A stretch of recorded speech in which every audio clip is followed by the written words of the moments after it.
Good morning, good morning, good morning! So happy ako today kasi makakapag-StreamYard StreamYard ulit ako. Gamit ulit ako ng StreamYard at makakapagpaakyat ulit ako ng mga guests. Meron akong mga kakwentuhan. Yan. Sana dumala ulit si Cherism, sila BFF. Lately hindi ako nakapag-live kasi nag-error sa akin yung Streamlabs. So hinintay ko na lang na maging okay tong StreamYard.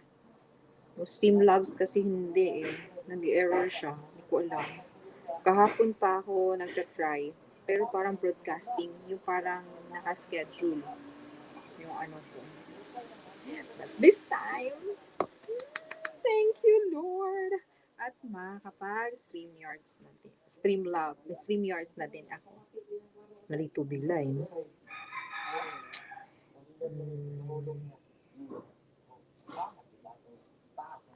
Check ko. Check natin yung status natin dun sa YouTube. Bago tayo magbasa, nandito na tayo sa Habit 6 ng 7 Habits of Highly Effective People. Malapit na tayo matapos.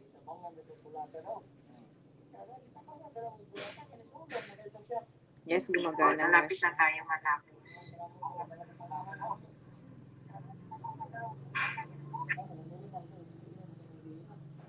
Mhm.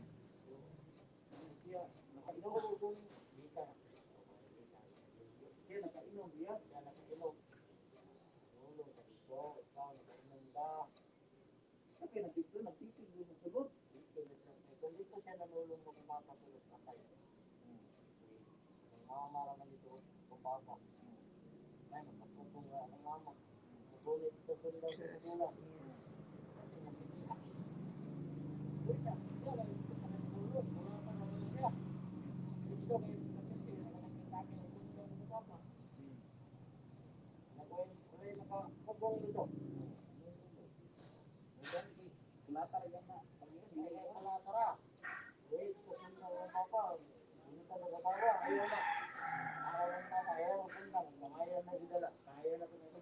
Invite muna tayo, ha?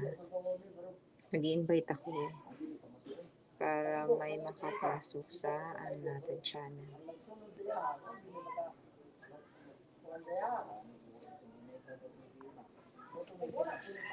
So, we're now on Habit 6.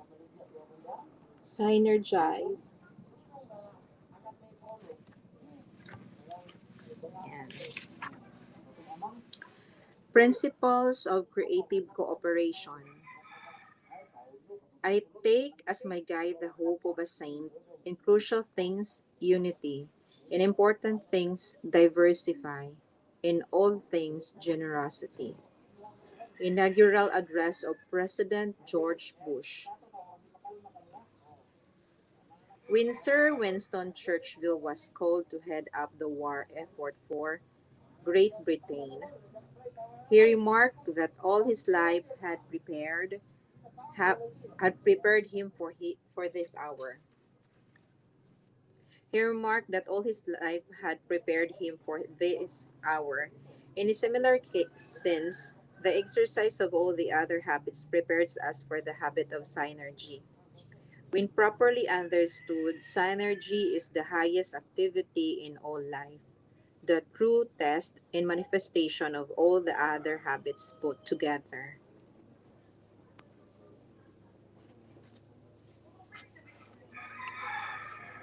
Synergy is the highest. The highest activity in all life.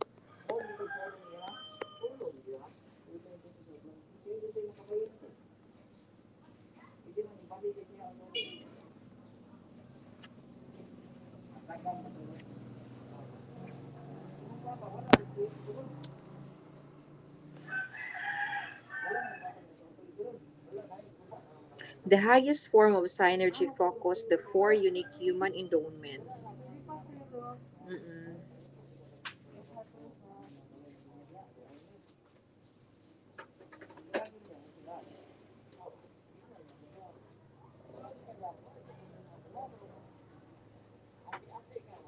Best.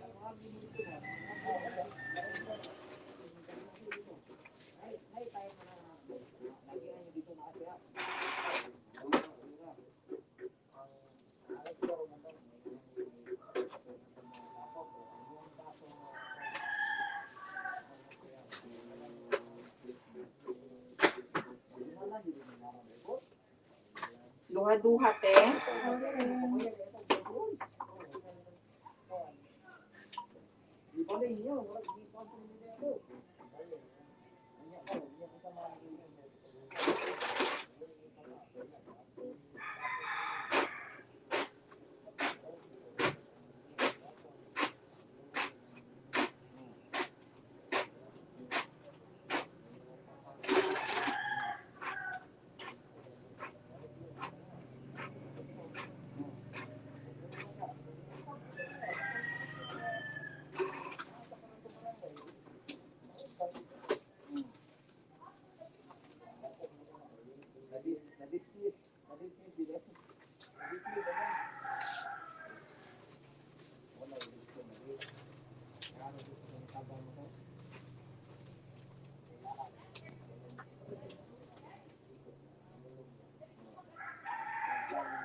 Ha?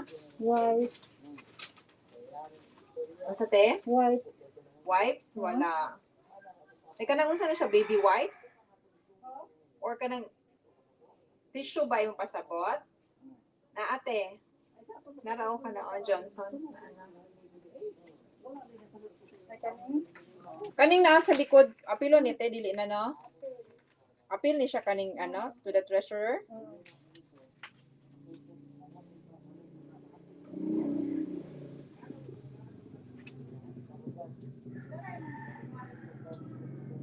Te? 42. 29, 25 dito ka ng nipis. Katong nipis? Kana pila man na 42 te. Oh.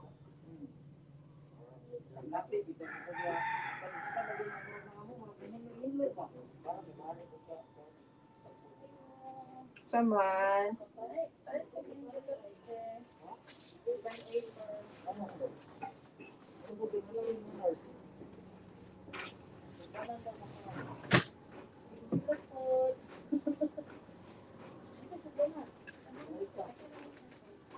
Auditor sa mo ni.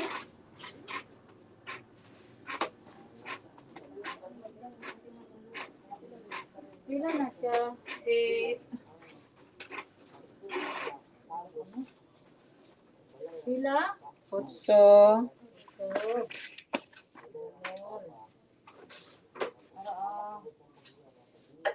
Thank you.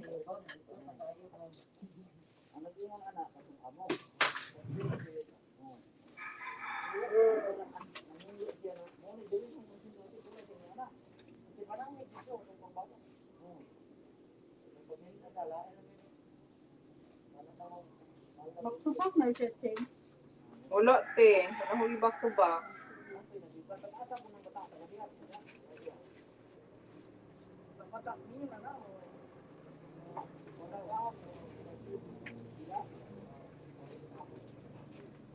Sixteen tanan, te. 16. Apil ang wipes, te.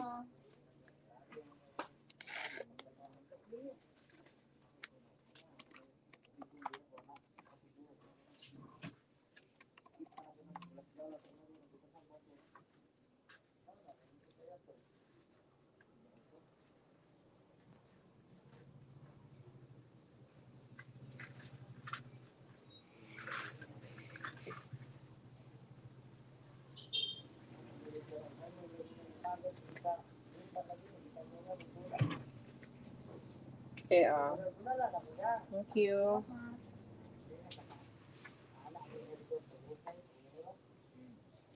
The highest form of synergy focused the four unique human endowments, the motive of win-win, and the skills of empathic communication, the toughest challenges we face in life. What results is almost miraculous. We create new alternatives, something that wasn't there before. Synergy is the essence of principle centered leadership. It is the essence of principle centered parenting. It catalyzes, unifies, and unleashes the greatest power within people. All the habits we have covered prepared us to create the miracle of synergy. What is synergy? Simply defined, it means that the whole is greater than the sum of its parts. It means that the relationship which the parts have to each other is part in and of itself. It is not only a part, but the most catalytic, the most empowering, the most unifying, and the most exciting part.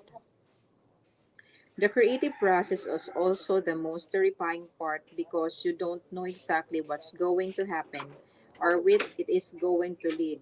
You don't know what new dangers and challenges you'll find. It takes an enormous amount of internal security to begin with the spirit of adventure, the spirit of discovery, the spirit of creativity.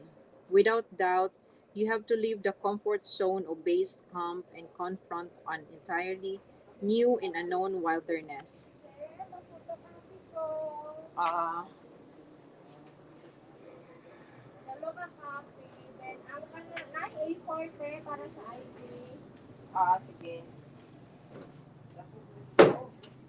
Nationality. Ano siya sa taas ng buwan sa ano? Mas.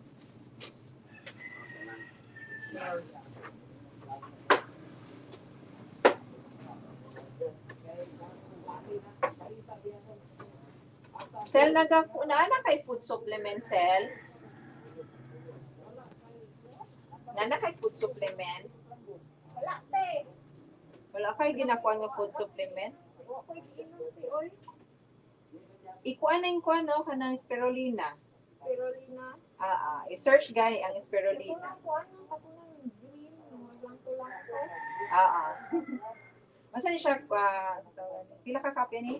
Katong Tulo, tolo. katabi ng kuan. Oo. Isa lang ng ID pen.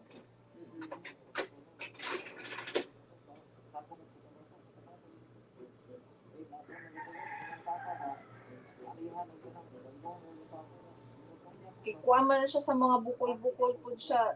Ano ba? Sel. Oo, lagi. Namin nagsauna. Mama, kuan ko, oy. Wala ka ilaw lang ko. Unsa nga kuan? Unsa to nga tablet siya, capsule. Kani siya naka-tablet ni siya. Ano na ko din bag ko? Layo siguro basta sa DXN to imuha. Kani kay sa GFAX man ni. Na ano. Pwede mo nimo siya kuanan kay ako ang plano nako ikuha man lang nako siya i-retail lang nako siya, dili nako siya i-buy box pa. Pila ang box mo? 1-2 man na siya ang box. Oh, i-retail lang na ako siya og tag-12 ang isa ka ano. Lagi ko'y gihatag ako ano dito na walang ato nila pambalag. Pero duha man ko kabuok iba. Mm. Ah, ano nila oy. Nagko siya nga kuan ana oh. Oh, pag ila ko kung ano ilong eh. Tayo may ko pambal ay. Okay, Kuan. dapat po ano nimo maski usa na siya. Murag dagdag lang jud nutrient sa imuha pa. Tagko man gud ba? Kanayon non dili siya dagko tablet man na. Pangalan na pangalan. Oo, di ideal pa sa imuha sa uy na magpaano ko, magpa halimbawa magpa-opera or something. Kaya wala na ako pabalik sa Ayun lang, ano. kuan ang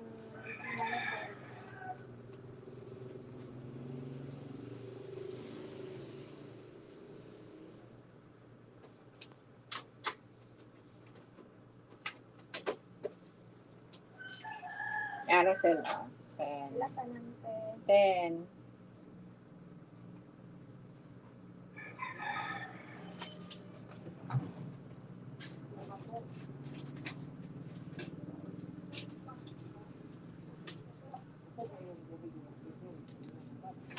Aracel.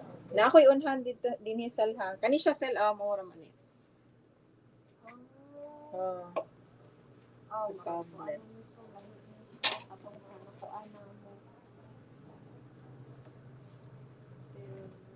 Mm.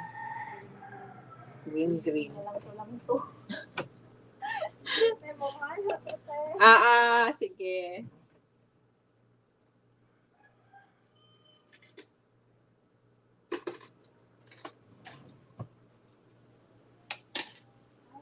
Mm.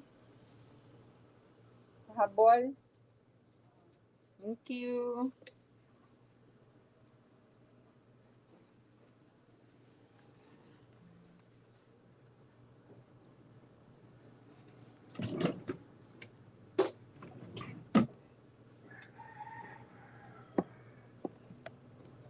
Mineral. Nila. Kailangan ang gamot. Ilang ha. Loadan sa nakon. Bugnaw. Ay, kamakama na kapag na.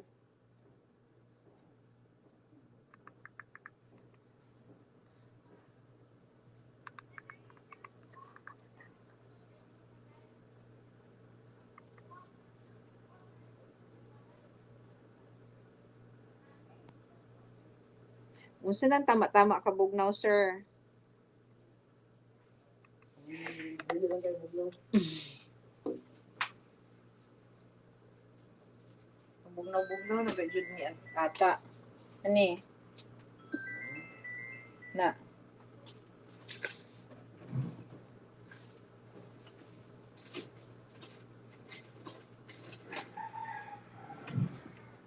Nara Thank you.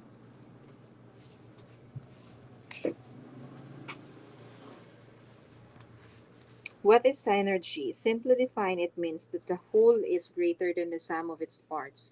It means that the relationship with which the parts have to each other is a part in and of itself. It is not only a part, but the most catalytic, the most empowering, the most unifying, and the most exciting part.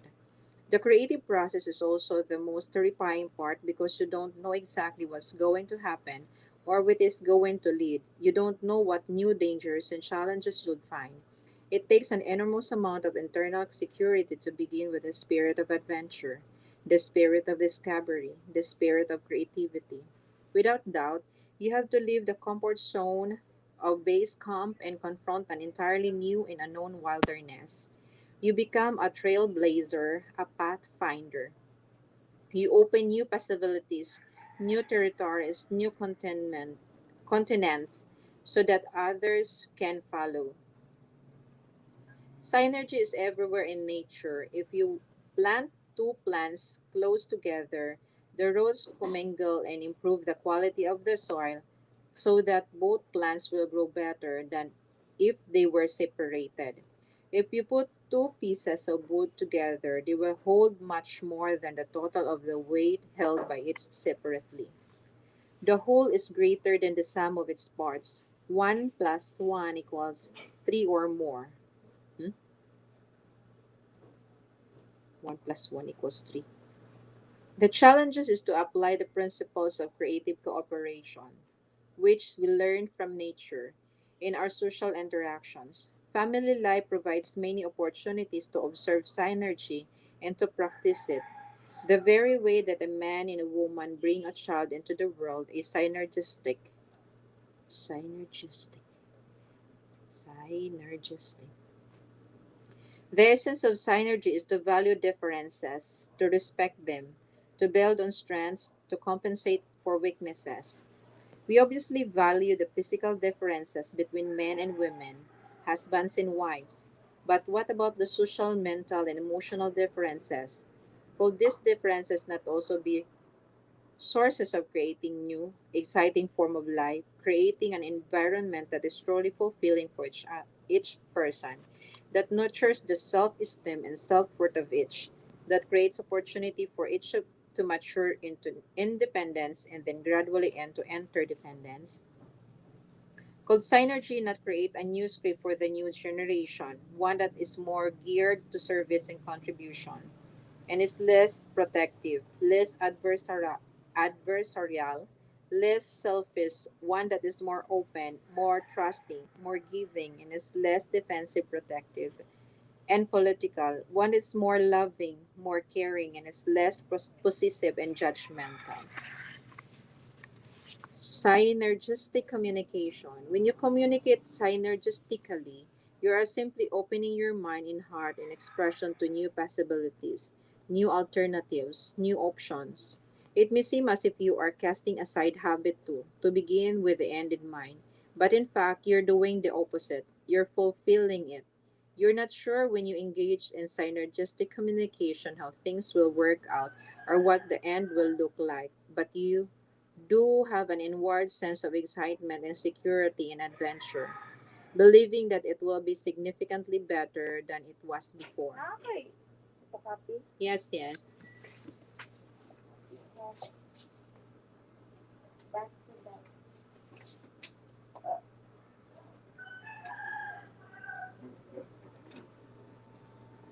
Okay. Hmm.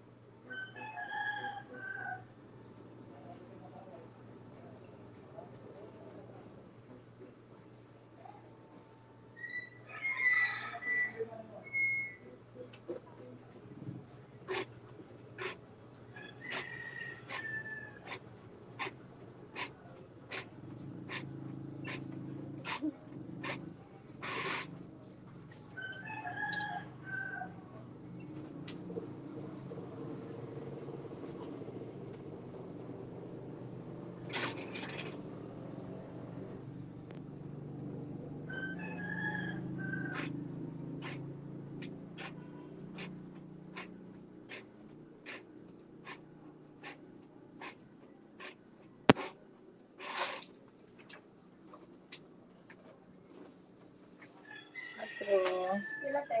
Quatro.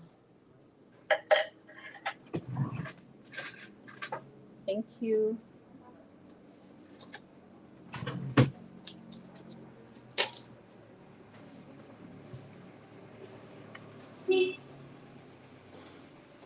And that is the end that you have in mind.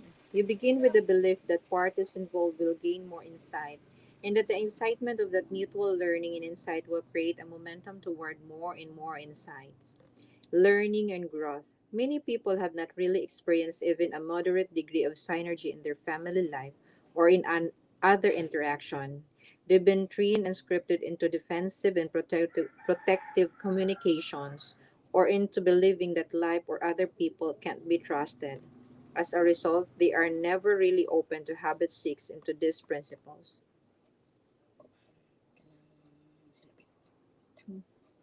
Para Wala ko diri. This represents one of the great tragedies and waste in life because so much potential remain untapped, completely undeveloped and unused. Ineffective people live day after day with unused potential. They experience synergy only in small, peripheral ways in their life. They may have memories of some unusual creative experiences, perhaps in athletics, where they were involved in a real team spirit for a period of time. Or perhaps they were in an emergency situation where people cooperated to an unusual high degree and submerged ego and pride in an effort to save someone's life or to produce a solution to a crisis. Too many such events may seem unusual, almost out of character with life, even miraculous, but this is not so. These things can be produced regularly, consistently, almost daily in people's life, but it requires enormous personal security and openness and a spirit of adventure. Most all most all creative endeavors are somewhat unpredictable. They often seem ambiguous, hit or miss, trial and error. And unless people have a high tolerance for ambiguity and get their security from integrity to principles and inner values, they find it unnerving and unpleasant to be involved in highly creative enterprises.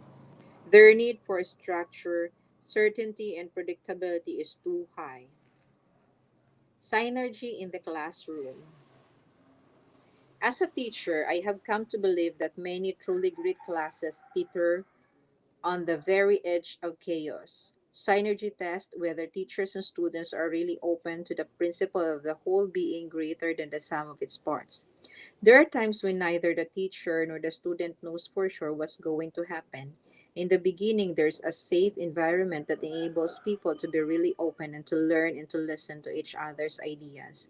Then come brainstorming, where the spirit of evaluation is subordinated to the spirit of creativity, imagining, and intellectual networking. Then an absolute unusual phenomenon begins to take place. The entire class is transformed with the excitement of a new trust, a new idea, a new direction that's hard to define. Yet it's almost palpable. Palpable.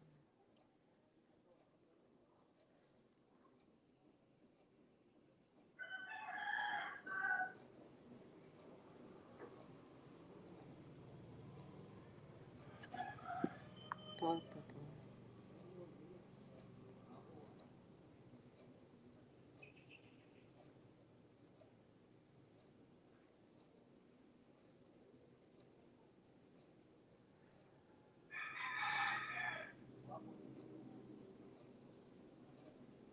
Palpable. Of a feeling or atmosphere so intense as to seem almost tangible.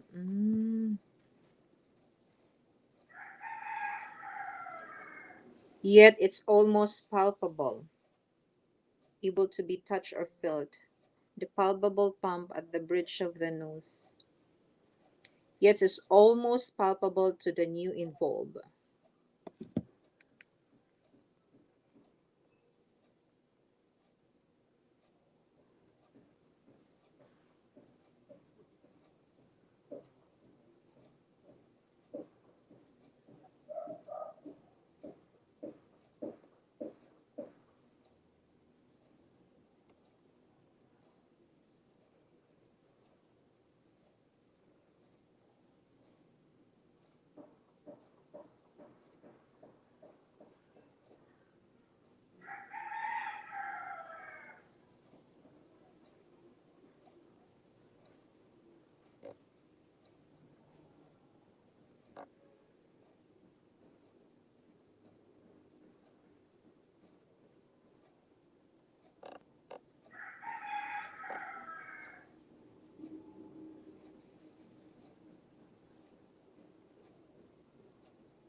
Synergy is almost as if a group collectively agrees to subordinate old scripts and to write a new one.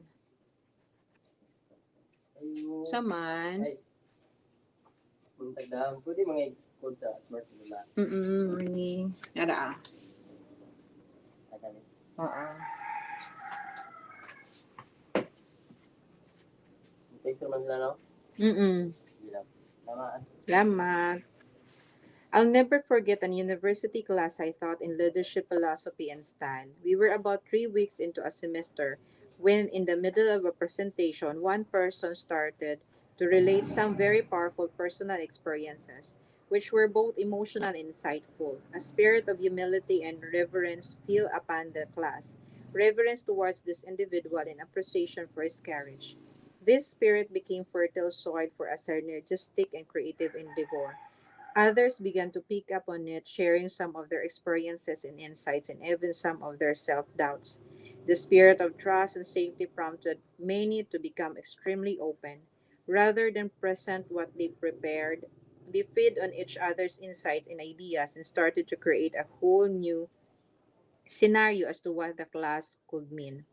I was deeply involved in the process. In fact, I was almost mesmerized by it because it seemed so magical and creative, and I found myself gradually loosening up my commitment to the structure of the class and sensing entirely new possibilities.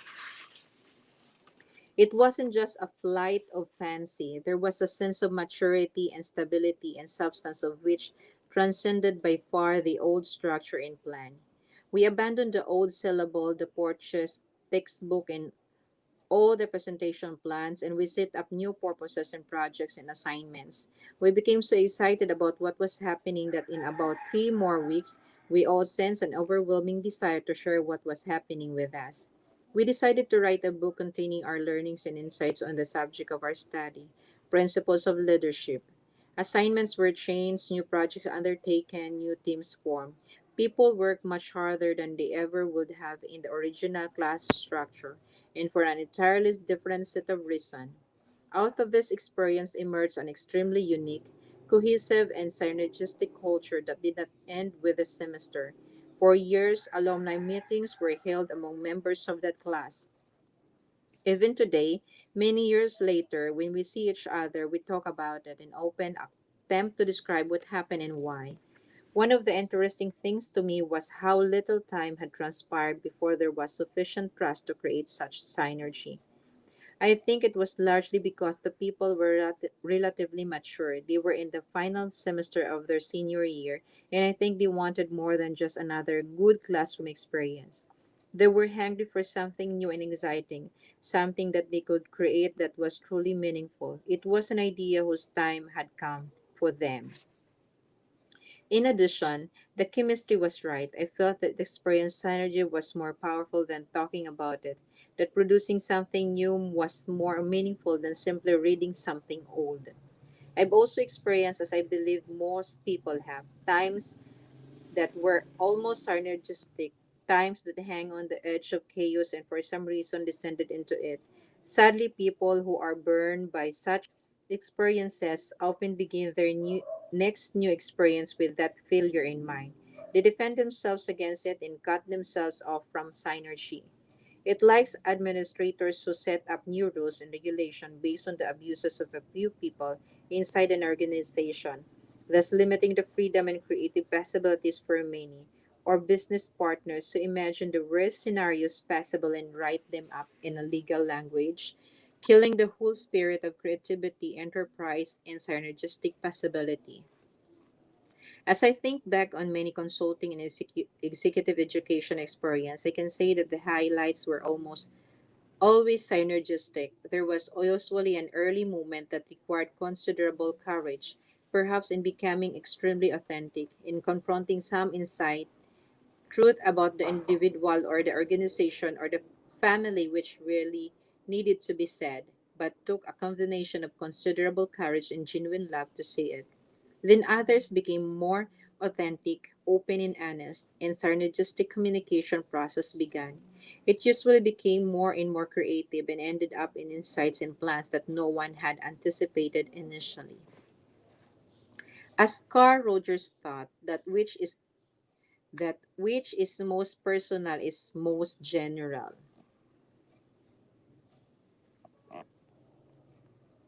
That which is most personal is most general.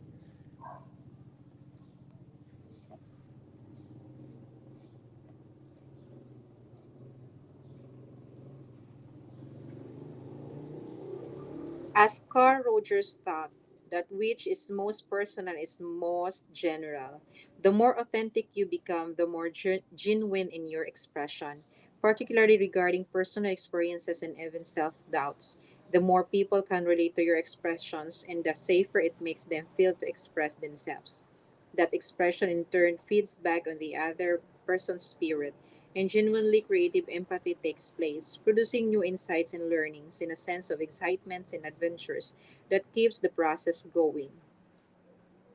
People then begin to interact with each other's almost in half sentences, sometimes incoherent, but they get each other's meaning very rapidly. In whole new worlds of insight, new perspectives, new paradigms that ensure options, new alternatives are opened up and thought about. Though occasionally these new ideas are left up in the air, they usually come to some kind of closure that is practical and useful. Synergy in business. I enjoy one particularly meaningful synergistic experience as I work with my associates to create saman. Little din hello. Yara ah. Kapila niya. Otso.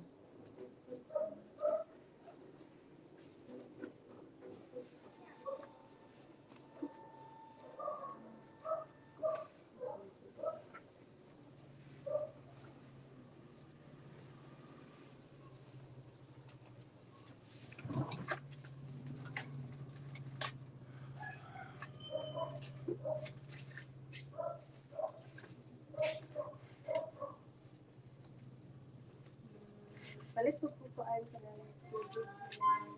Mineral. Kanang dili lang po. Yara ah. Yung dagko. Kapila. Ay, lang dako ang imuha. Oo. 20. Kulangan ko. 5.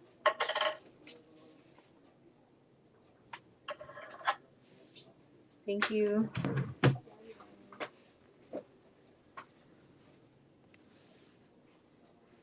Synergy in business. I enjoy one particular meaningful synergistic experience as I work with my associates to create the corporate mission statement for our business. Almost all members of the company went high up into the mountains where, surrounded by the magnificence of nature, we began with the first drop of what some of us consider to be excellent statement.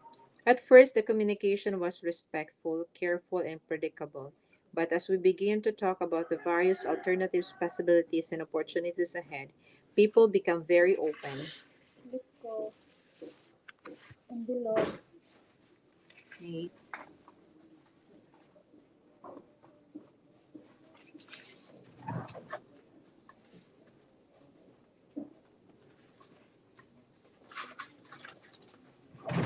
Yara.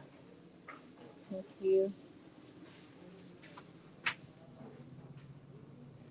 Inauthentic and simply started to think out loud. The mission statement agenda gave way to a collective free association, a spontaneous piggybacking of ideas. People were genuinely empathic as well as courageous. And we moved from mutual respect and understanding to creative synergistic communication. Everyone could sense it. It was exciting as it matured with return to the task of putting an involved collective vision into words, each of which contains specific and committed to meaning for each participant. The resulting corporate mission statement reads: Our mission is to empower people and organizations to significantly increase their performance capability in order to achieve worthwhile purposes through understanding and living principle centered leadership. The synergistic process that lead to the creation of our mission. Sa man, sa pila.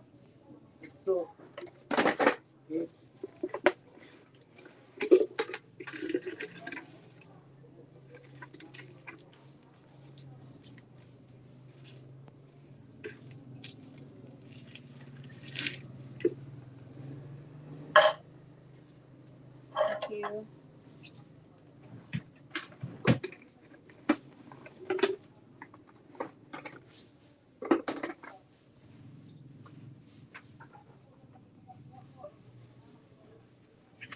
The synergistic process that led to the creation of the mission statement engraved it in the hearts and minds of everyone there, and had served as well as a frame of reference of what we are about, as well as what we are not about. Another high level synergy experience took place when I accepted an invitation to serve as the resource and discussion catalyst at the annual planning meeting of a large insurance company. Several months ahead, I met with the committee responsible to prepare for and to stage the 2 day meeting, which was to involve all the top executives. They informed me that the traditional pattern was to identify 4 or 5 major issues through questionnaires and interviews, and to have alternative proposals presented by the executives. Past meetings have been generally respectful exchanges, occasionally deteriorating into defensive, win loss ego battles.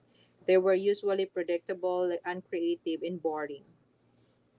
As I talked with the committee members about the power of synergy, they could sense its potential with considerable trepida- trepidation.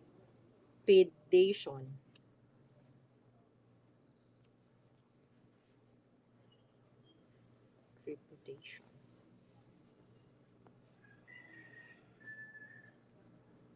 Trepidation.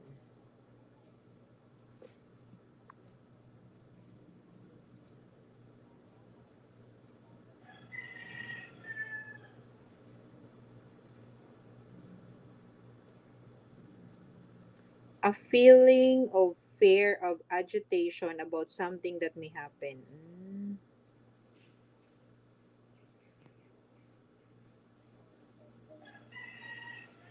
Trembling motion. With considerable trepidation, they agreed to change the pattern. Trepidation.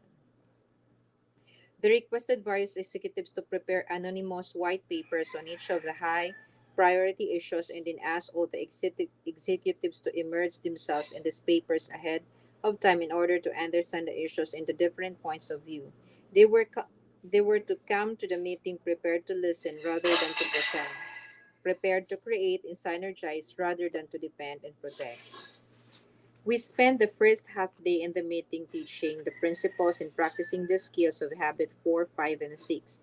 The rest of the time was spent in creative synergy.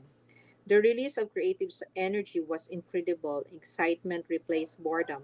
People became very open to each other's influence and generated new insights and options.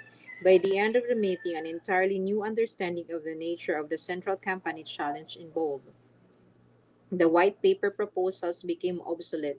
Differences were valued and transcended. A new common vision began to form. Saman, 8, 8.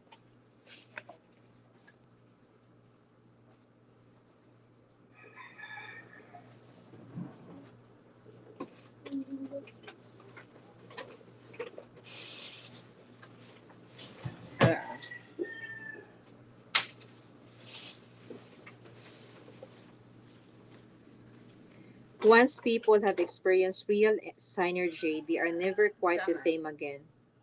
Ano na?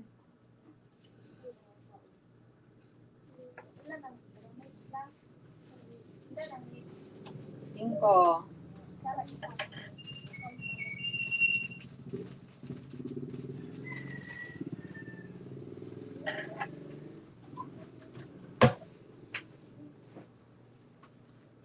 Once people have experienced real synergy, they are never quite the same again. They know the possibility of having other such mind expanding adventures in the future. Open attempts are made to recreate a particular synergistic experience, but they seldom can be done. However, someone,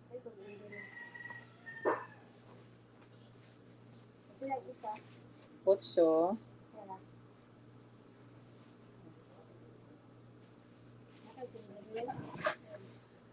ha, sa,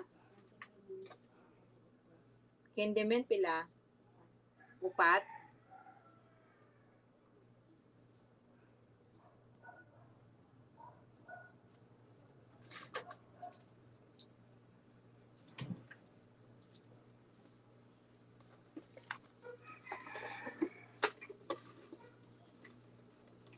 para.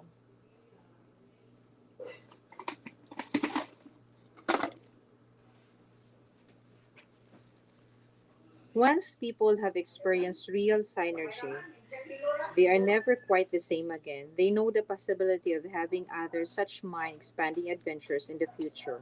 Open attempts are made to recreate a particular synergistic experience, but they seldom can be done.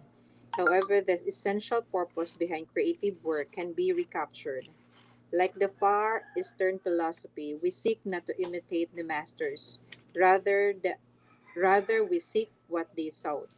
We seek not to imitate past creative synergistic experiences. Rather, we seek new ones around new and different and sometimes higher purposes. Synergy and communication. Synergy is exciting. Creativity is exciting. It's phenomenal what openness and communication can produce. The possibilities of truly significant gain, of significant improvement are so real that it's worth the risk such openness entails. After World War II, the United States commissioned David Lilienthal to head the new Atomic Energy Commission. Lilienthal brought together a group of people who were highly influential, celebrities in their own right, disciples at its where? Ah, Pagulog ko. Doon ako, panood ko to eh. smart, Ah, wait lang kaya. Smart 50 diamonds. 39. 0948. Ah, 27 ah, 159 mm. 56. 0948271596. Bale, 50.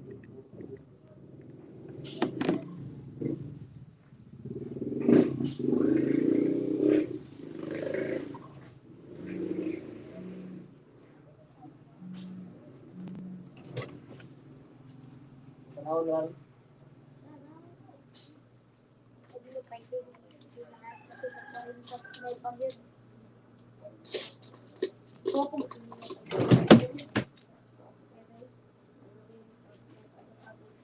Saan panahon?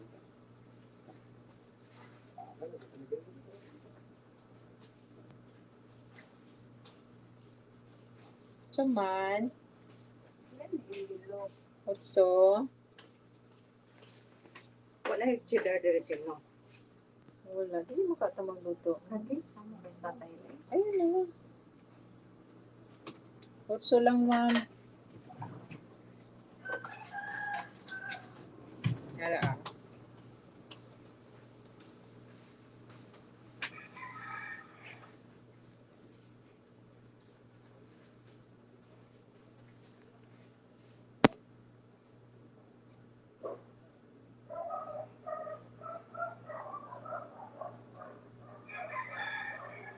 After World War II, the United States commissioned David Lilienthal to head the new Atomic Energy Commission.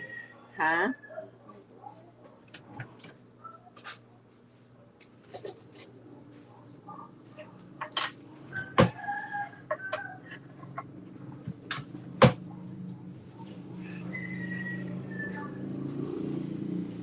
After World War II, the United States commissioned David Lilienthal to head the new Atomic Energy Commission.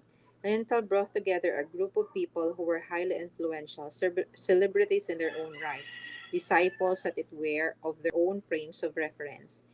This very diverse group of individuals had an extremely heavy agenda and they were impatiently to get at it. In addition, the press was pushing them. Dr. Lintel took several weeks to create a high emotional bank account. He had these people get to know each other, their interests, their hopes, their goals, their concerns, their backgrounds, their frames of reference, their paradigms. He facilitated the kind of human interaction that creates a great bonding between people, and he was severely criticized for taking the time to do it because it wasn't efficient. That the net, but the net result was that this group became closely knit together, very open with each other, very creative and synergistic. The respect among the members of the commission was so high that if there was disagreement instead of opposition and defense, there was a genuine effort to understand. The attitude was, if a person of your intelligence and competence and commitment disagrees with me, then there must be something to your disagreement that I don't understand, and I need to understand it. You have a perspective, a frame of reference I need to look at. Non protective interactions developed in unusual culture was born. The following diagrams illustrates how closely trust is related to the different levels of communication. Levels of communications. Low, defensive. Mm. Levels of communications. The highest is the synergistic win-win.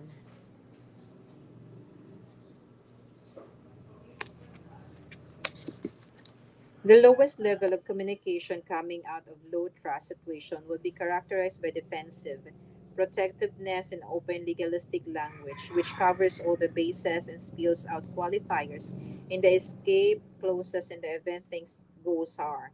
Such communication produces only win-loss or loss-loss. It isn't effective. There's no PPC balance, and it creates further reason to defend and protect. The middle position is respectful communication. This is the level where fairly matured people interact. They have respect for each other, but they want to avoid the possibility of ugly confrontation, so communicate politely but not empathically. They might understand each other intellectually, but they really don't deeply look at the paradigms and the assumptions underlying their own positions and become open to new possibilities. Respectful communication works in independent situation and even in interdependent situation, but the creative possibilities are not open up. In interdependent situation, compromise is the position usually taken. Compromise means that 1 plus 1 is equals 1 in 1 half, both give and take. The communication isn't defensive or protective or angry or manipulative. It is honest and genuine and respectful, but it isn't creative or synergistic. It produces a low form of win-win. Synergy means that 1 plus 1 may equal 8, 16, or even 1,600. The synergistic position of high trust produces solution better than any originally proposed, and all parties know it. Furthermore, they genuinely enjoy the creative enterprise. A mini culture is formed to satisfy in and of itself. Even if it is short-lived, the PPC balance is there.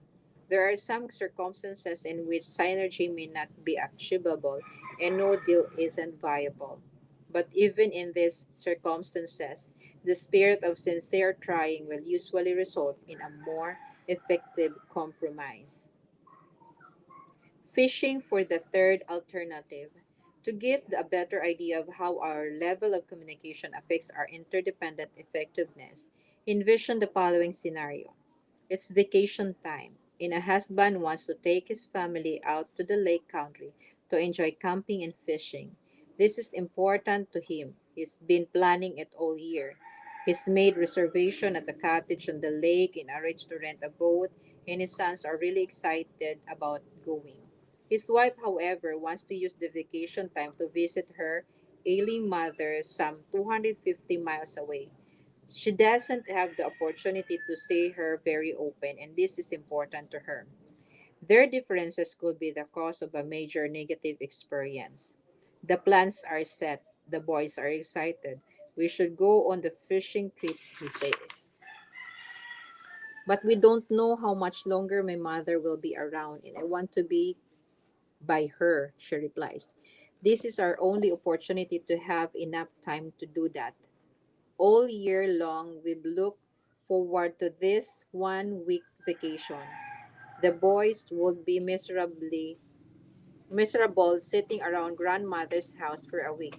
They'll drive everybody crazy. Besides, your mother's not that sick, and she has your sister less than a mile away to take care of her. She's my mother too. I want to be with her. You could phone her every night, and we're planning to spend time with her at the Christmas family reunion, remember? Saman. Ayun, below. Ah, Brown. Sila niyo.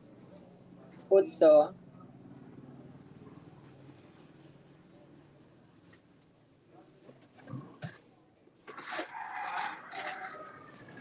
Yeah.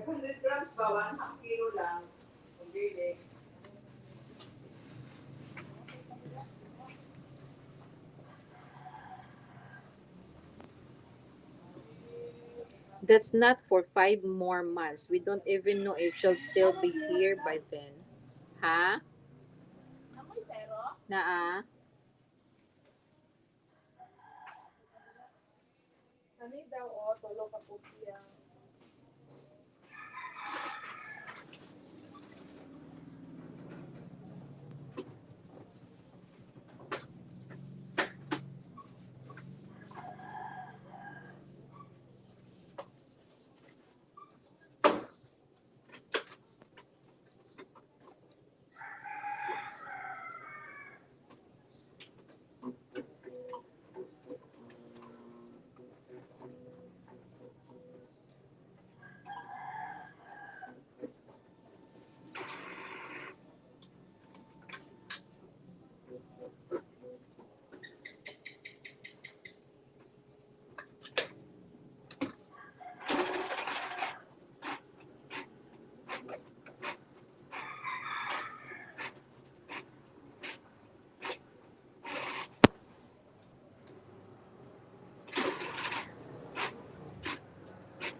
Nara ah. Sila. Sa is.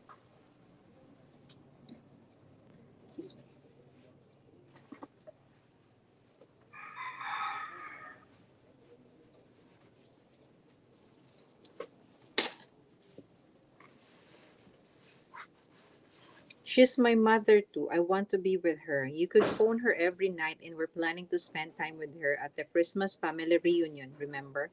That's not for 5 months old. We don't even know if she'll still be here by then. Besides, she needs me and she wants me. She's being well taken care of. Besides the boys and I need you. I need you too. My mother is more important than fishing. Your husband and sons are more important than your mother. As they disagree back and forth, they finally may come up with some kind of compromise. They may decide to split up. He takes the boys fishing at the lake while she visits her mother, and they both feel guilty and unhappy. The boys sense it, and it affects their enjoyment of the vacation. The husband may give in to his wife, but he does it grudgingly. And consciously or unconsciously, he produced evidence to fulfill his prophecy of how miserable the week will be for everyone. The wife may give in to her husband, but she's withdrawn and overreactive to any new developments in her mother's health situation.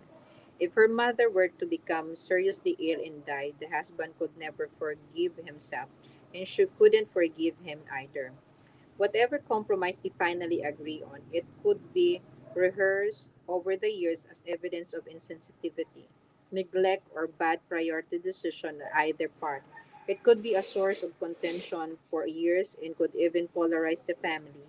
Many marriages that once were beautiful and soap and spontaneous and loving have deteriorated to the level of hostility through a series of incidents just like this. Saman, isa.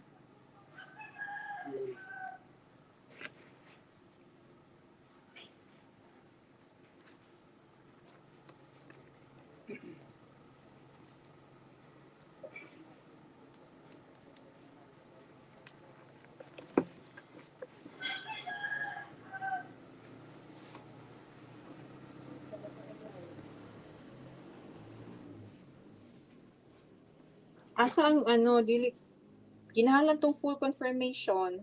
Dam, Ang katong full confirmation. photo. Si photo, siguro lang. Asa? Araw. Kanila mga ko nang gihatag niya. No? Asa? Oo, dili ko nagakuha na na kay wala man ko kung pilang imong i-claim. 20. Ganit, i-match tama, man no? ako na. Ano Asang yung orasan ni Victor? Salad. Mo yata, mo tingalan niyo. Sige daw. Si photo, siguro ba? Envelope. Utso. Yara ah. I-download usa.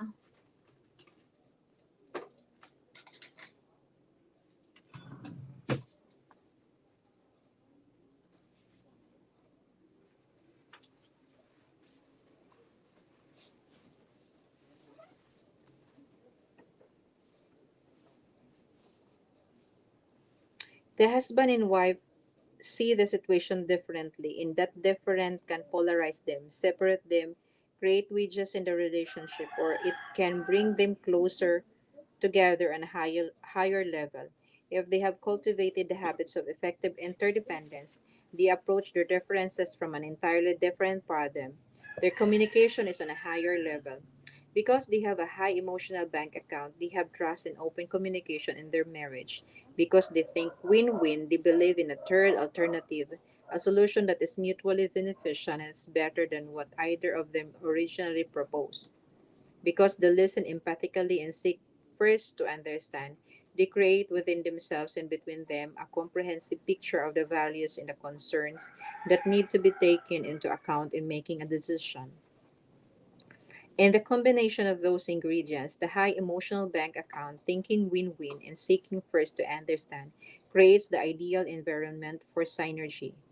Buddhism calls this the middle way.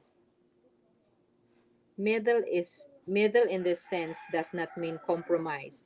It means higher, like the apex of the triangle. In searching for the middle or higher way, this husband and wife realize that their relationship is part of their synergy. As they communicate, the husband really deeply feels his wife's desire, her need to be with her mother. He understands how she wants to relieve her sister, who has had the primary responsibility for their mother's care. He understands that they really don't know how long she will be with them, and that she certainly is more important than fishing. And the wife deeply understands her husband's desire to have the family together and to provide a great experience for the boys. She realized the investment that had been made in lessons and equipment to prepare for this fishing vacation, and she feels the importance of creating good memories with them. So they pull those desires, and they're not on opposite sides of the problem. They're together on one side, looking at the problem, understanding the needs, and working to create a third alternative that will meet them. Maybe we could arrange another time within a month for you to visit with your mother, she suggests. I could take over the home responsibilities for the weekend and arrange for some help at the first of the week so that you could go. I know it's important to you to have that time. Or maybe we could locate a place to camp and fish that would be close to your mother. The area wouldn't be as nice, but we could still be. Ha? Naa. Si photo. 09. 0916 Ah. 99 Ah. 63 Ah. 245. 0916996325. Bale. 20 lang.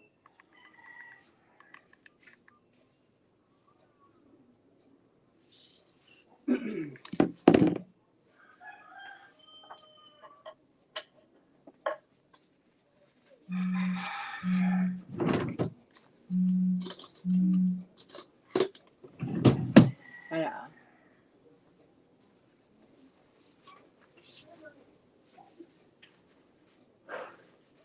Still be outdoors. Or maybe we could locate a place to camp and fish that will be close to your mother. The area wouldn't be as nice, but we could still be outdoors and meet other needs as well. And the boys wouldn't be climbing the walls. We could even plan some recreational activities with the cousins, aunts, and uncles, which would be an added benefit. They synergize. Hmm?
Doce. Doce. Envelope daw. Envelope daw. Kadali lang ha. Nagkila. Putso.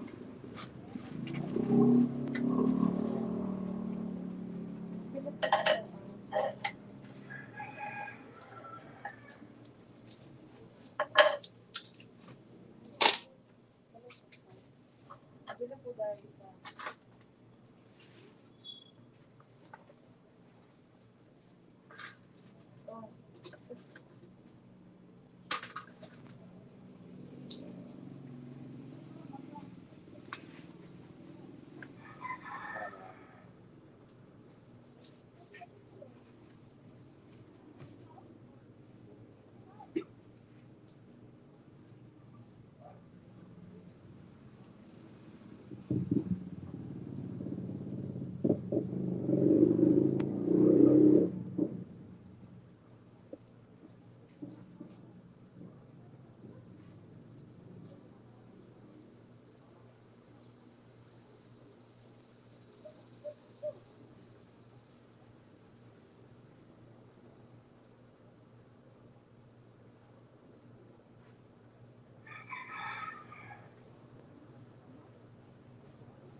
Pasulat ko sa gi-checkan ha, full name, address, tapos perma.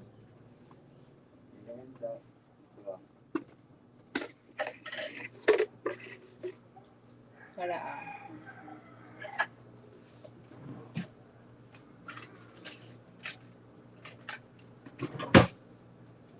Para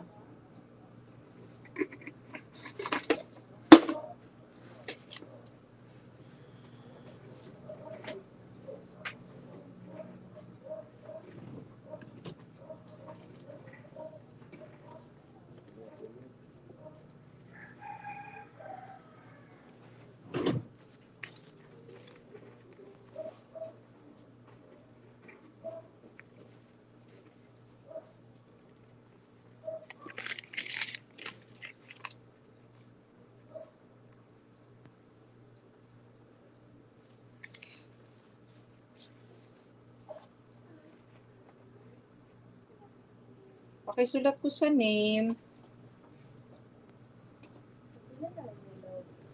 Utso.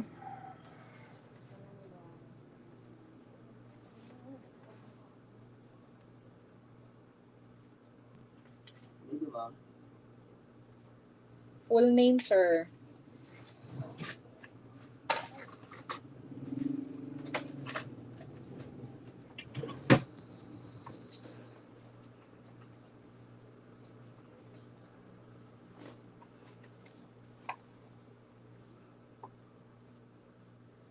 Saraspe. Dinhin mo isulat, sir, ha. Sunod, sir. Kanang gi-checkan.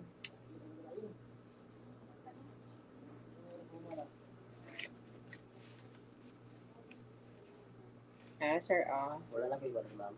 wala na. Naman. Salamat.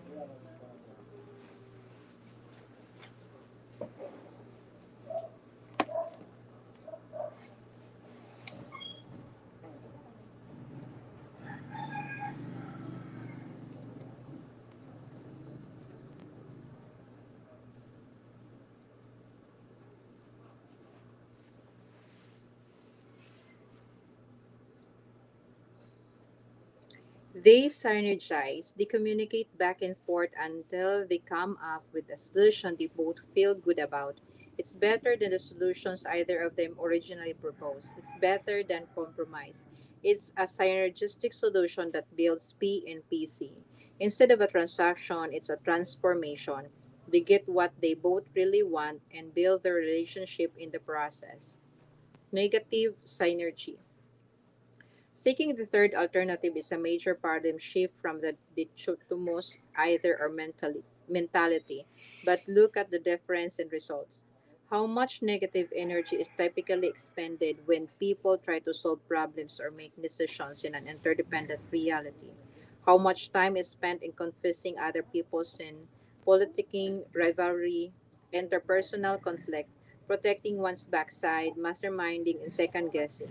It's like trying to drive down the road with one foot on the gas and the other foot on the brake. Ha? Sa?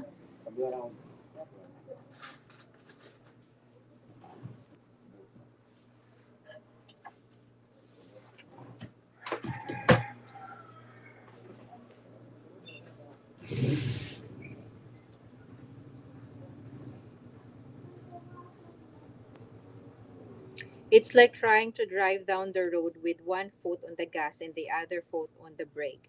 And instead of getting a foot off the brake, most people give it more gas. Then try to apply more pressure, more eloquence, more logical information to strengthen their position. The problem is that highly dependent people are trying to succeed in an interdependent reality. They are either dependent on borrowing strength from position power and they go for win loss, or they're dependent on being popular with others and they go for loss win. They may talk win win technique, but they don't really want to listen. They want to manipulate. and synergy can thrive in that environment. Insecure people think that all reality should be amiable to their paradigms.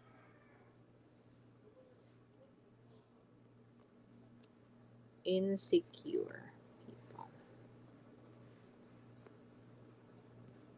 think that all reality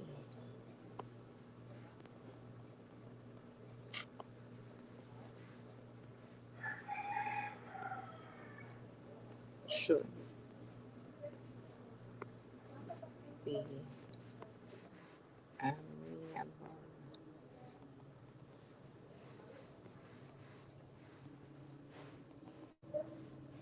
Ayun. Unsa man? Hindi lang daw pansiper ko.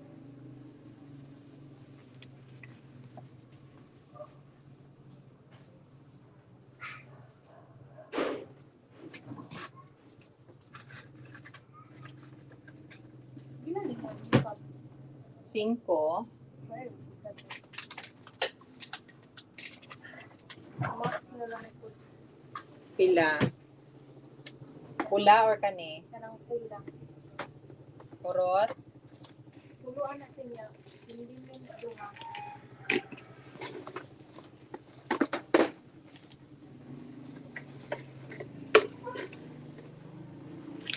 Yara ah.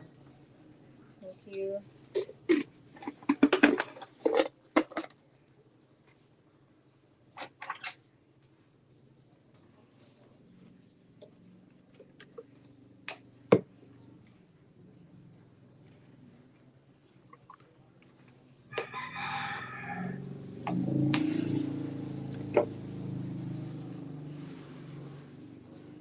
Amiable.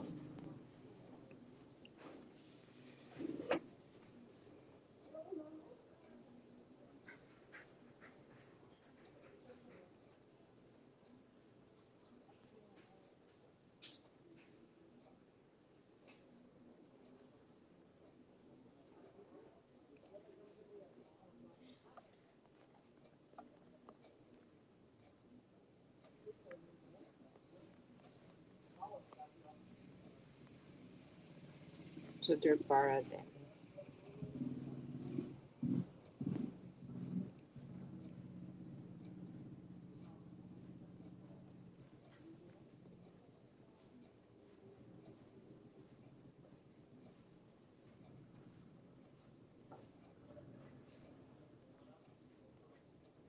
To their paradigms. Insecure people think that all reality should be amiable to their paradigms. Amiable. Hello.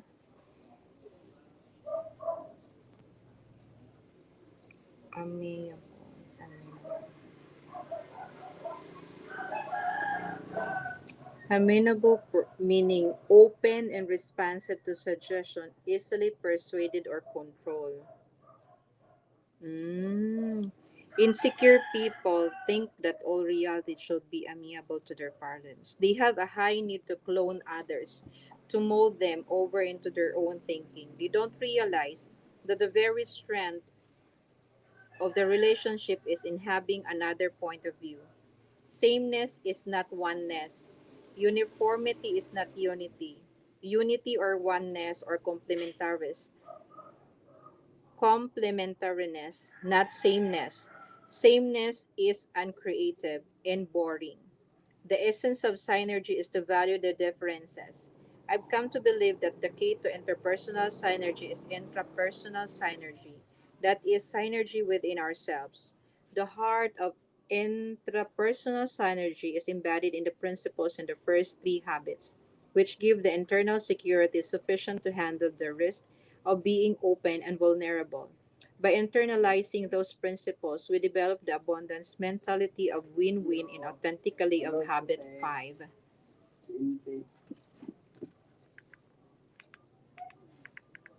Pila? Hindi lang to. 09 Okay? 09 5-1. 51 798. uh, Uh-uh. 7491. 0951-798-7491. 15.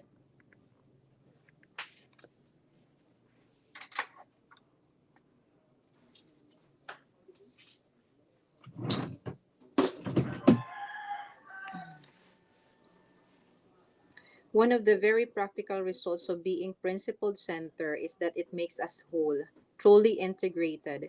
People who are scripted deeply in logical, verbal, left brain thinking will discover how totally inadequate that thinking is in solving problems, which require a great deal of creativity. They become aware and begin to open up a new script inside their right brain. It's not that the right brain wasn't there. It just lay dormant. The muscle had not been developed, or perhaps they had atrophied after early childhood because of the heavy left brain emphasis of formal education or social scripting. When a person has access to both the intuitive, creative, and visual right brain and the analytical, logical, verbal left brain, then the whole brain is working. In other words, there is psychic synergy taking place in our own head. And this tool is best suited to the reality of what life is, because life is not just logical, it is also emotional. One day I was presenting a seminar which I titled Manage from the Left, Lead from the Right. One day I was presenting a seminar which I titled Manage from the Left, Lead from the Right to a company in Orlando, Florida.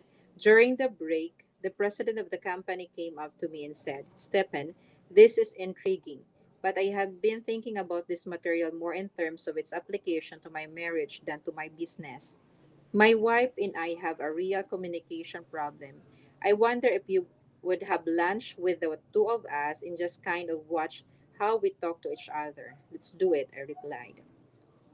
As we sat down together, we exchanged a few pleasantries. Then this man turned to his wife and said, Now, honey, I've invited Stephen to have lunch with us to see if he could help us in our communication with each other. I know you feel I should be more sensitive, considerate husband. Could you give me something specific you think I ought to do? His dominant left brain wanted facts, figures, specific parts. Well, as I've told you before, it's nothing specific. It's more a general sense I have about priorities. Her dominant brain was dealing with sensing and with the gestalt, the whole and relationship between the parts. What do you mean? A general feeling about priorities. What it is you want me to do.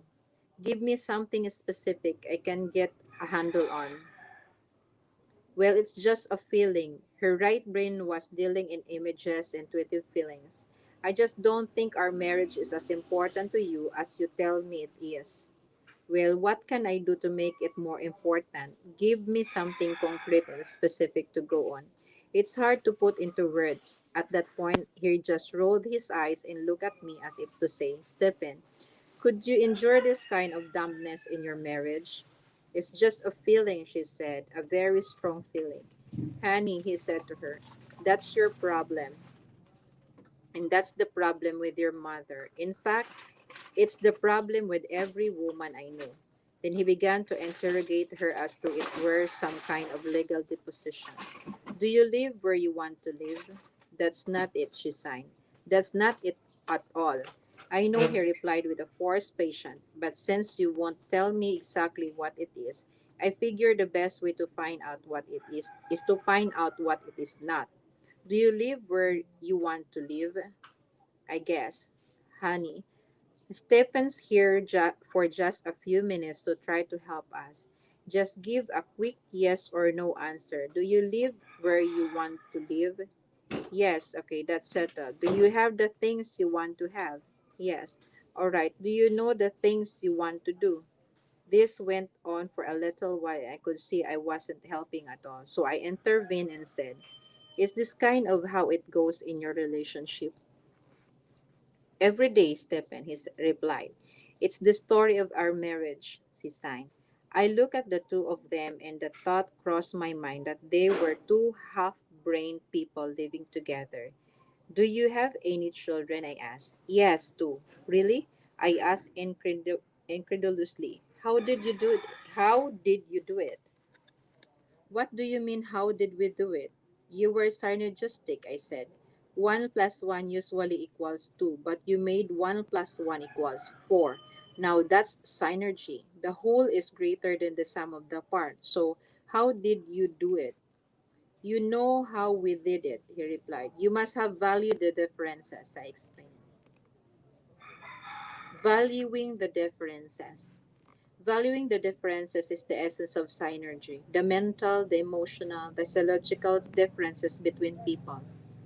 And the key to valuing those differences is to realize that all people see the world not as it is, but as they are. If I think I see the world as it is, why would I want to value the differences? Why would I even want to bother with someone who's off track? My paradigm is that I am objective. I see the world as it is. Everyone else is buried by the minutia. But I see the larger picture. That's why they called me a supervisor. I have supervision.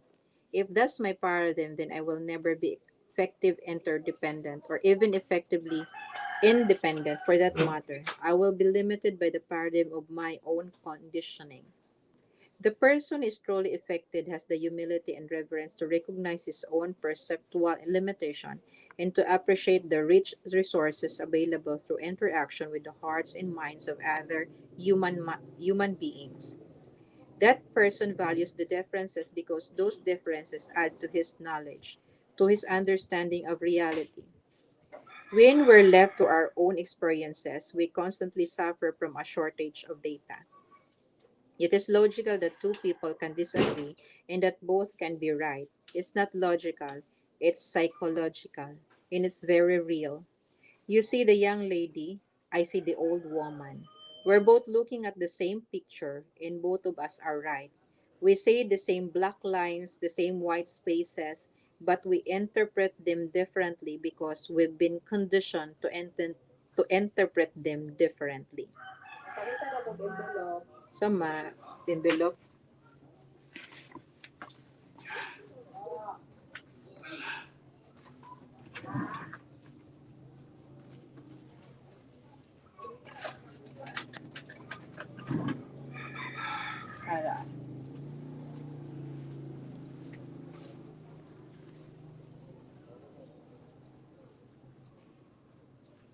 And unless we value the differences in our perception, unless we value each other and give credence to the possibility that we're both right, that life is not always added autonomous either or, that they are almost always third alternatives, we will never be able to transcend the limits of that conditioning.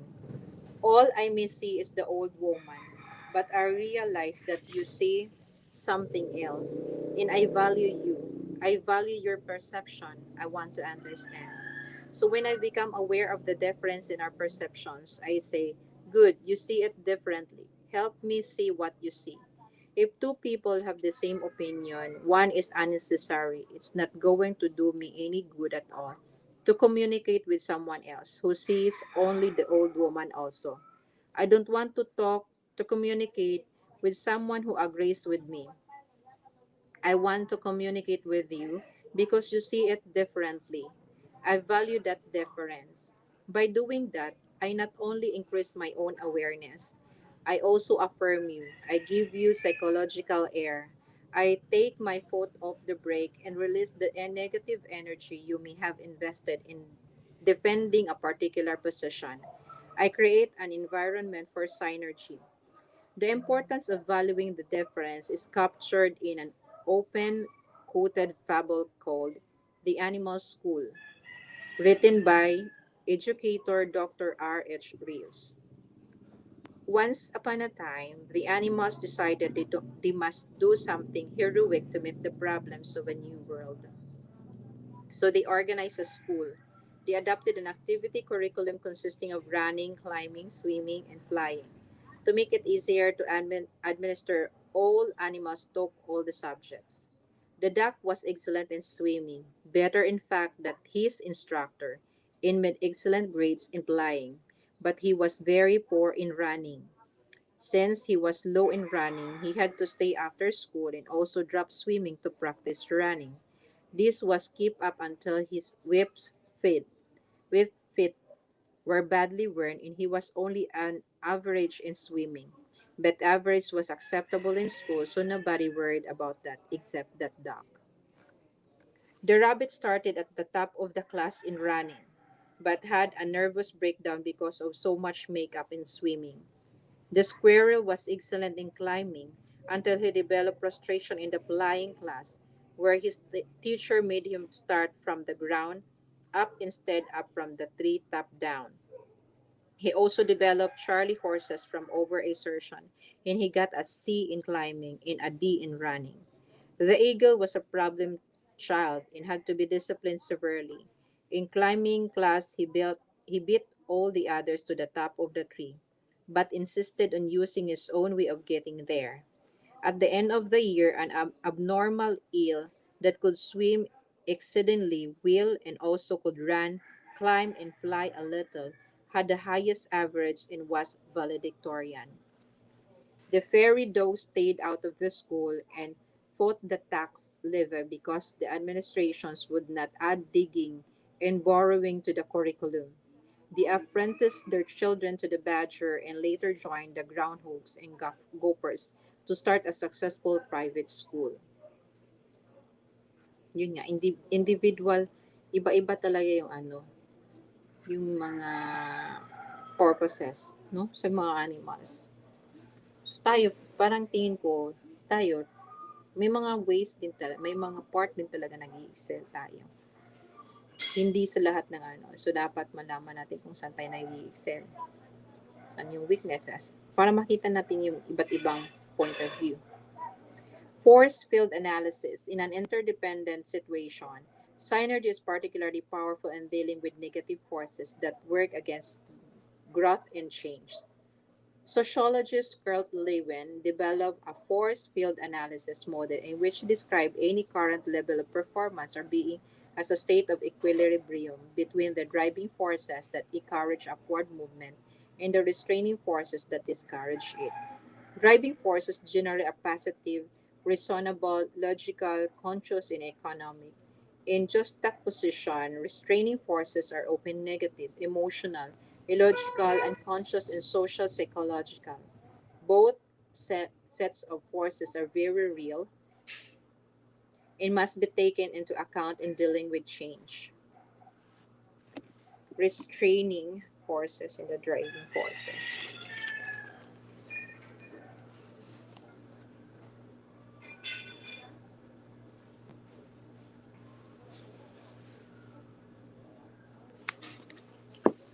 In a family, for example, you have a certain climate in the home, a certain level of positive or negative interaction, or feeling safe or unsafe in expressing feelings or talking about concern, of respect or disrespect in communication among family members.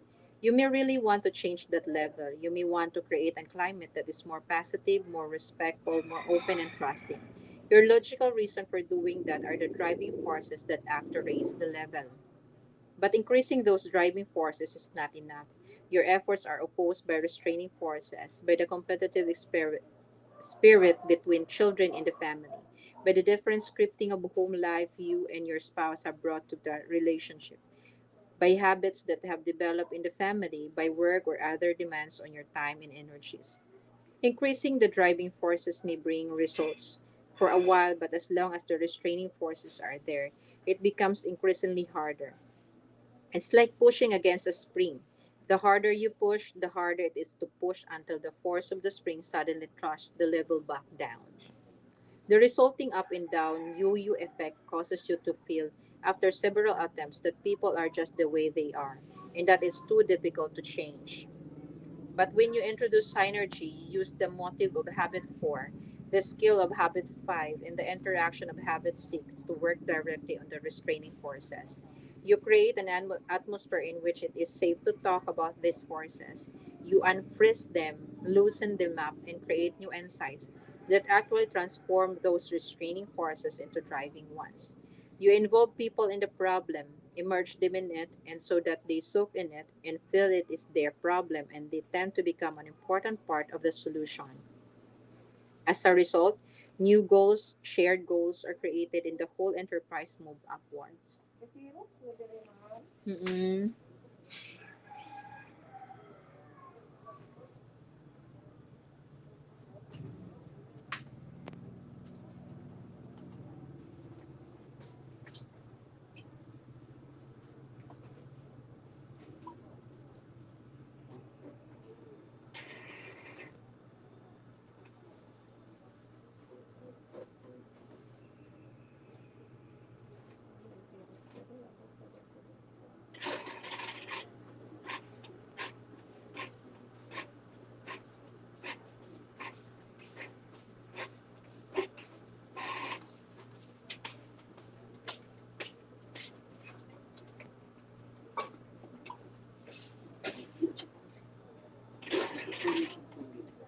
Te, may bugat, te.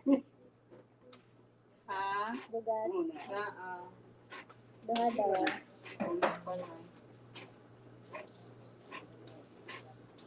Okay lang din ha. Nara o. Ha? Patro tanan.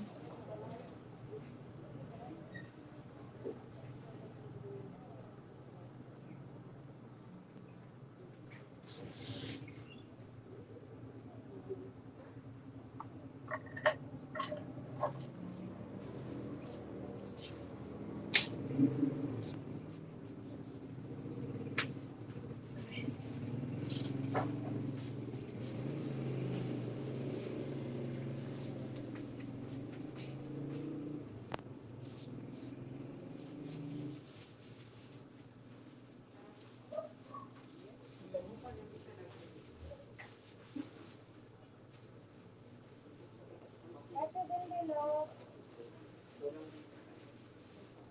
Yan. Matakas pa bilo.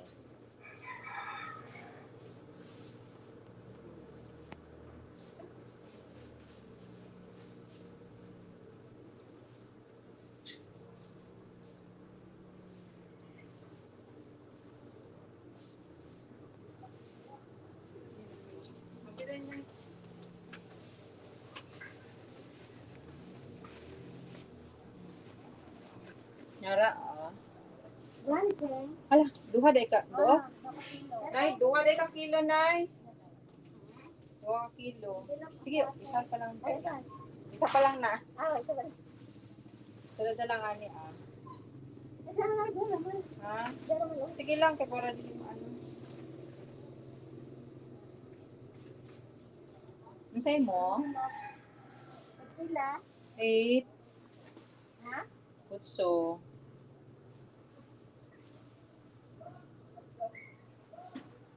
Daghag buntis no? Wala na ko nag-bistira. Ha? Okay ra masig old. Sila, Cheng. Nay tapila kay ni nay? 46. Ara. Sila. 4646. 46.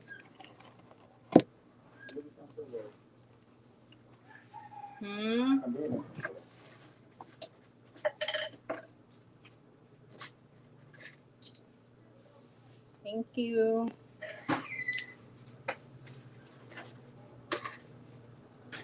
Ah.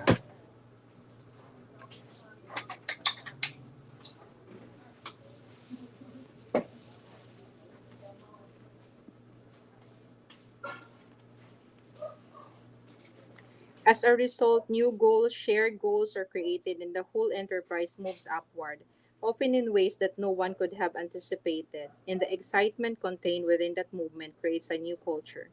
The people involved in it are immense in each other's humanity and empowered by new, fresh thinking, by new creative alternatives and opportunities. I've been involved several times in negotiations between two people.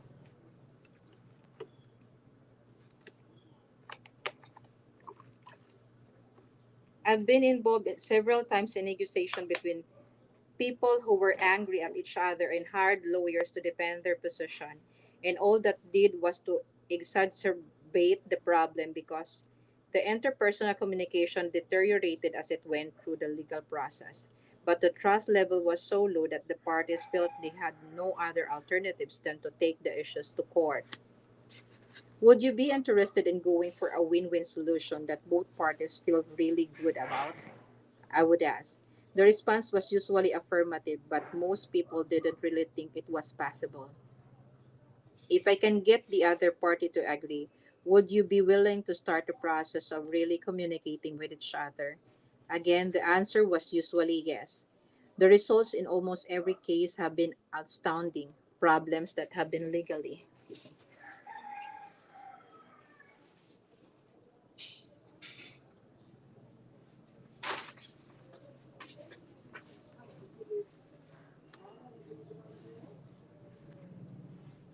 The result in almost every case had been outstanding. Problems that had been legally and psychological wrong about 4 months have been settled in a matter of a few hours or days. Most of the solutions weren't a court a house compromise solution either. They were synergistic, better than the solution proposed independently by either party. And in most cases, the relationship continued even though it had affirmed in the beginning that the trust level was so low and the rupture in the relationship so large.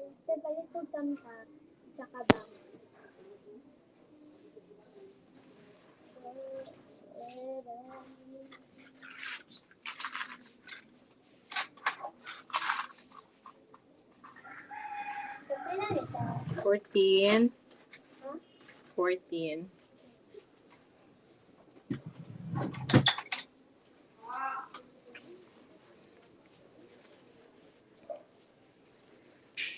And in most cases, the relationship continued even though it had appeared in the beginning that the trust level was so low and the rupture in the relationship so large as to be almost irreparable. At one of our in development programs, an executive reported a situation where a manufacturer was being sued by a long-time industrial customer for lack of performance. Both parties felt totally justified in the rightness of their position and perceived each other as unethical and completely untrustworthy.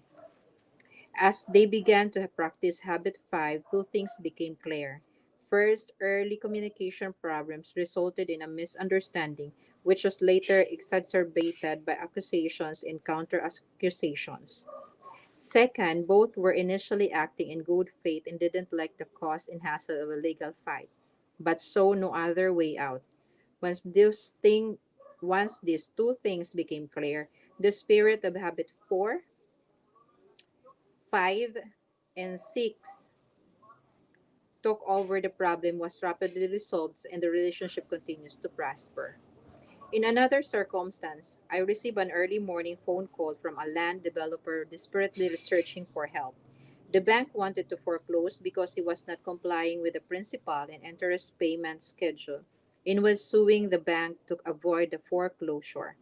He needed additional funding to finish and market the land so that he could repay the bank, but the bank refused to provide additional funds until scheduled payments were met. It was a chicken and egg problem with undercapitalization. In the meantime, the project was languishing. The streets were beginning to look like wheat fields, and the owners of the few homes that had been built were up in arms as they saw their property values drop. The city was also upset over the prime land project falling behind schedule and becoming an eyesore. Tens of thousands of dollars in legal costs had already been spent by the bank and the developer, and the case wasn't rescheduled to come to court for several months. In desperation, this developer reluctantly agreed to try the principles of habit 4, 5, and 6, arranged a meeting with even more reluctant bank officials. The meeting started at 8 a.m. in one of the bank conference room. The tension and mistrust were palpable. The attorney for the bank had committed the bank officials to say nothing. They were only to listen and he alone would speak. He wanted nothing to happen that would compromise the bank's position in court. For the first hour and a half, I thought habit 4, 5, and 6. At 9:30, I went to the blackboard and I wrote down the bank's concepts I went to the blackboard and wrote down the bank's concerns based on our prior understanding.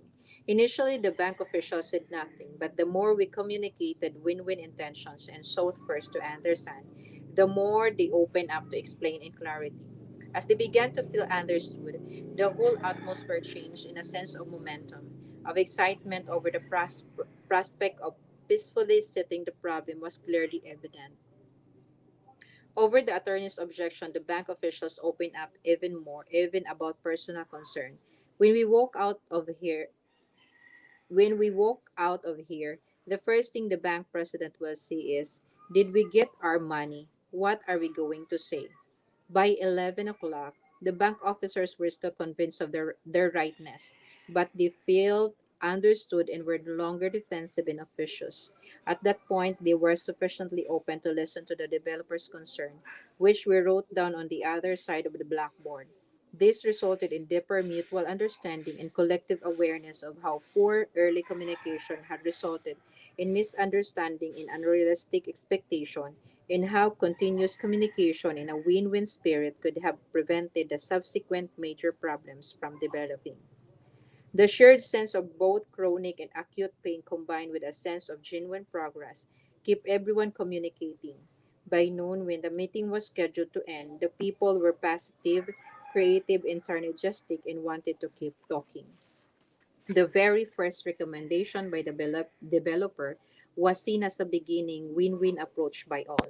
It was Synergize own in improve. In at 12:45 p.m., man,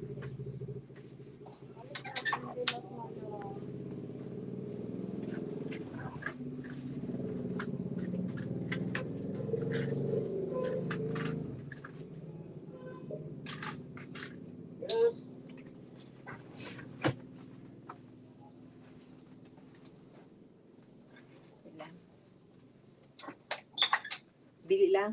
Thank you. At 12:45 p.m., the developer and the two bank officers left with a plan to present together to the homeowners association in the city. Despite subsequent complicating developments, the legal fight was aborted and the building project continued to a successful conclusion. I am not suggesting that people should not use legal process.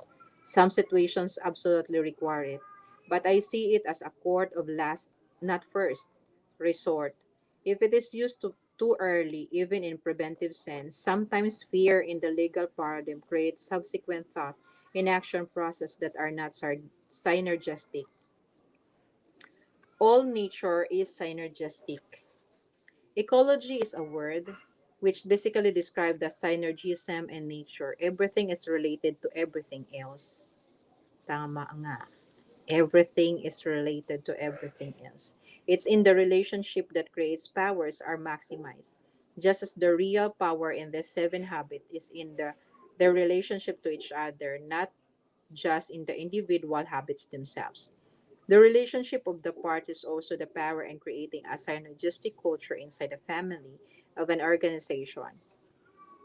The more genuine the involvement, the more sincere and sustained the participation in analyzing and solving problems, the greater the release of everyone's creativity and of their commitment to what they create. This, I'm convinced, is the essence of the power in the Japanese approach to business, which has changed the world marketplace. Synergy works. It's a correct principle. It is the crowning achievements of all the previous habits. It is effectiveness in an interdependent reality. It is teamwork, team building, development of unity and creativity with other human beings. Although you cannot control the paradigms of others in an interdependent interaction or the synergistic process itself, a great deal of synergy is within your circle of influence. Your own internal synergy is completely within the circle. You can respect both sides of your own nature, the analytical side and creative side. You can value the difference between them and use that difference to catalyze creativity. You can be synergistic within yourself, even in the midst of a very adversarial environment. You don't have to take insults personally. You can sidestep negative energy. You can look for the good in others and utilize that good, as different as it may be, to improve your point of view and to enlarge your perspective. Saman,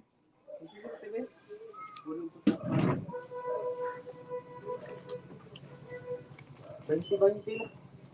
Banti.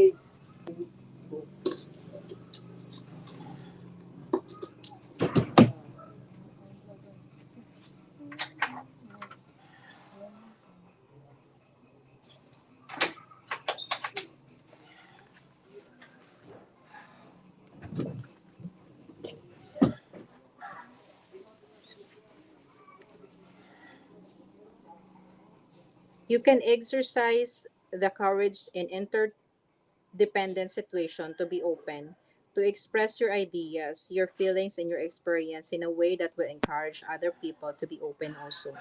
You can value the difference in other people. When someone disagrees with you, you can say, good, you see it differently. Saman, Ah, hindi lo. naa, Sila. wait.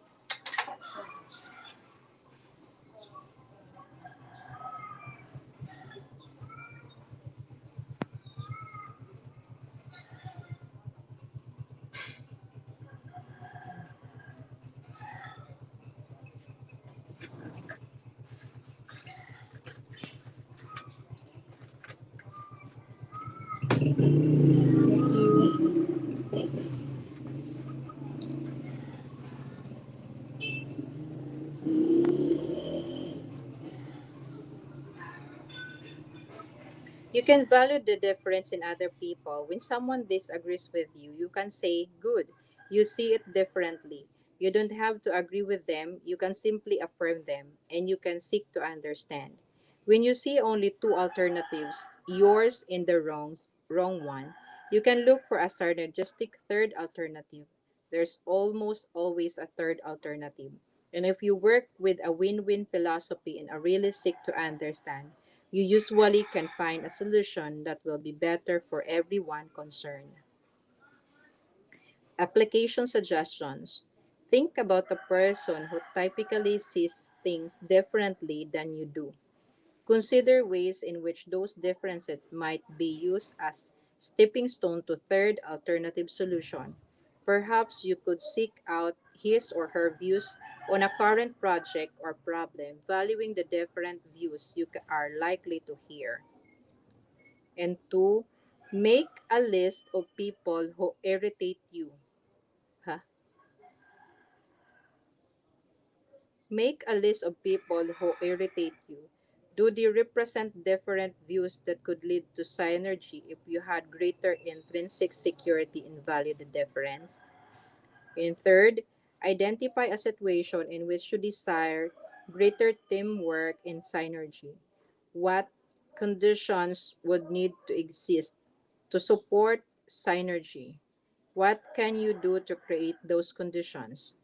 And fourth, the next time you have a disagreement or confrontation with someone, attempt to understand the concept underlying that person's position. Address those concerns in a creative and mutually beneficial way. That is the application suggestion. Four application suggestions.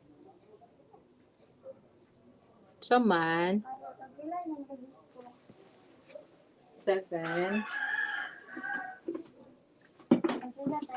7, 11? 7. 7?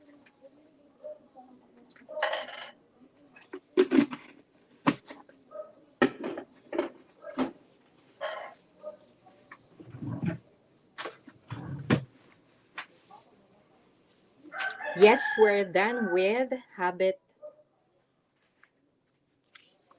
6. Synergize cooperations.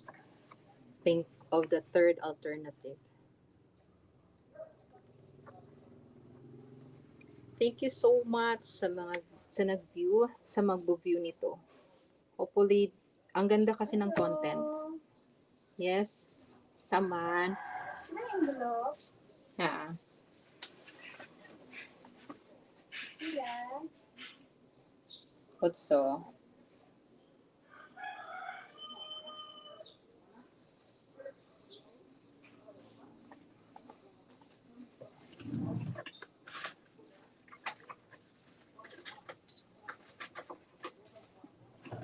Tara.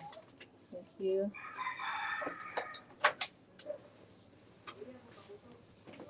Ang ganda ng concept talaga. Ganda ng ano, ng mga learnings. Yung mga samples. So hopefully, you gain more knowledge as also I am. Ang dami ko natutunan na kailangan ko pa din talagang i-apply sa life.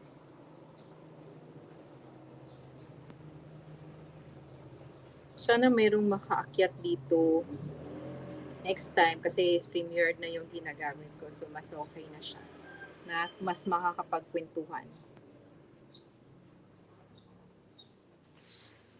Masaya ako kasi na-achieve ko yung 2 hours. 2 hours na achieve na pagbabasa ng libro. Marami ako natutunan. That's all. Thank you sa lahat-lahat sa manonood nito in the future. Saka ako, pwede ko pa din siyang balik-balikan. Happy learning! Bye-bye! God bless everyone! Please do subscribe to my channel, like, and share. Hopefully, we can do more. Any suggestion will, is acceptable. Welcome na welcome yung mga suggestion comments. Thank you. God bless. Bye-bye.